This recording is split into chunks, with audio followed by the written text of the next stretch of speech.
Boggs, thank you so much for taking the time for us here at NBC right here in Elmira, and of course, WrestlingInc.com as well. Wade, first off, your first impressions, you kind of touched on it, playing baseball, starting your career in Elmira, New York in the mid 1970s. Take us back to that time, and what do you remember most? Obviously, you said it was a culture shock. Well, it was a growing up process for me. I'd never been away from home and spent my 18th birthday in Elmira, so having to find an apartment with Ron Harrington and he was a catcher on our squad, and Dick Berardino. He was extremely tough. He was more or less like a drill sergeant rather than a coach. But it was it was a lot of fun. I learned a lot. I always tell my skipper, Dick Berardino, that he was the only guy I hit under 300 in the minor leagues for. So he had an influence on me there. But we were 50-20 in 1976 and wound up winning the Penn League. And we had some players that went on to play in the big leagues.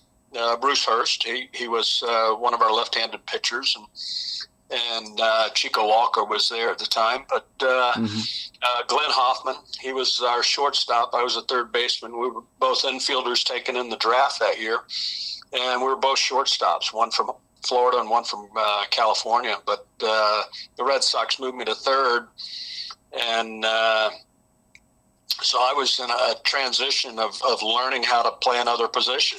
I was a shortstop in high school, and so it was one of those having to learn a lot in about 3 months, but it was very enjoyable. Yes, no doubt. And certainly a lot of folks up here in the Elmira region remember those days when you played here. And I had to ask you this. Did the superstitions begin, obviously in Elmira, with the chicken? I mean, how did those things begin? Because it's pretty much, other than your hitting prowess and your Hall of Fame status, one of those things that people really remember about you is those superstitions.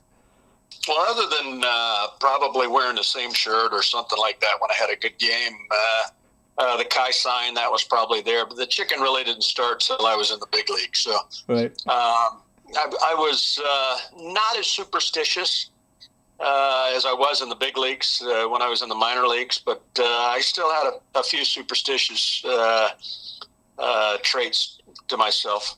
Yeah, and I know that, of course, you go on to have this Hall of Fame career, with the Red Sox, and then the Yankees and Tampa Bay, and so many different avenues that you went on to play. But just tell us about what makes a great baseball hitter, because you've had the discussions with some of the greats of all time, including yourself, Ted Williams, and the names go on. What makes that great hitter? I've always said that great hitters are born.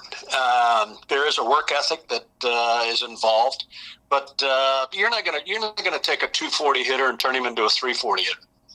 It's just not going to happen. And you can help a 310 hitter, maybe a 320, 325 or something like that. But guys that hit into 350, 360, 370, those guys come along once in a lifetime. And I know that one of the images that many remember, the Yankees winning the World Series, the horse. I'm sure you get this question, at a time or another. What primed that? What said, "Hey, I'm going to get on this horse. I'm going to ride it out." Well, actually, I have no idea. I've never gone back and looked at the videotape of how I got up on that police horse, but it was one of the smartest moves I ever made because that horse pictures made me a lot of money. But yeah, it was October 26, 1996 was one of those culminations of a lot of hard work and blood, sweat, and tears, if you will. But it took 10 years to get back to the World Series and wound up losing it in '86 with the Red Sox, but winning it in '96. So it was a great feeling. No doubt, Wade. And just a couple more quick questions here today. Thank you so much for joining us here at NBC Elmira and, of course, WrestlingInc.com. Moving forward, I'm a huge fan of It's Always Sunny in Philadelphia. This is, if I ever had the opportunity, I had to ask this question. The episode that you're a part of, the beer episode, which everybody knows about. How much truth is involved, with with the flight across country? Well, it's all true. It's not fictitious. It's not made up. It's all true. But yeah, Always Sunny was a great gig, and the script was pretty hilarious.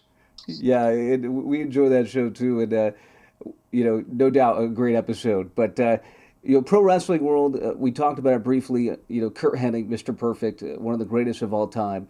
You had a great opportunity to be the one who inducted him and announced him into the Hall of Fame in WWE. What was that experience like? And obviously a really interesting experience with you guys hunting, where a barbed wire incident, correct? Where you almost you bled out pretty heavily. Yeah, yeah. Actually, he was my guardian angel.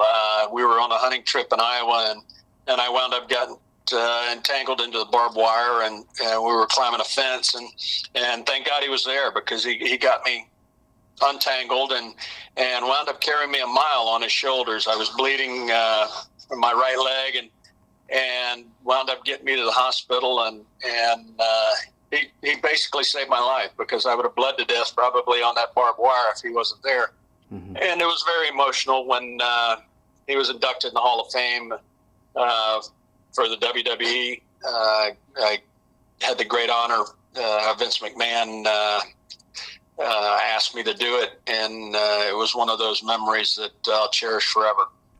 And one of my last questions here is, if there's something about Curt Hennig that we don't know, being one of his friends and his hunting buddies, what is there something out there that people don't know about Curt that you had a side to see that no one else did? Probably his selflessness. He would give you the shirt off his back. He was his generosity towards others, and I mean he could light up a room like nobody else, and that was the neat thing. I mean he had that infectious laugh, and I miss him every day. Hall of Famer Wade Boggs, thank you so much. And any final thoughts about this? Obviously, we're all in this same situation with COVID-19. The Red Sox, do you keep close tabs on them? Any final thoughts? Well, yeah, I work for the Red Sox, and I'm waiting for baseball to kick back up so I can get to the ballpark and start shaking some hands and getting back in the swing of things. Excellent, Wade. Well, we're excited too. Thank you for taking the time. Wade Boggs, Baseball Hall of Famer, for us right here. Thank you so much, Wade. All right, my pleasure.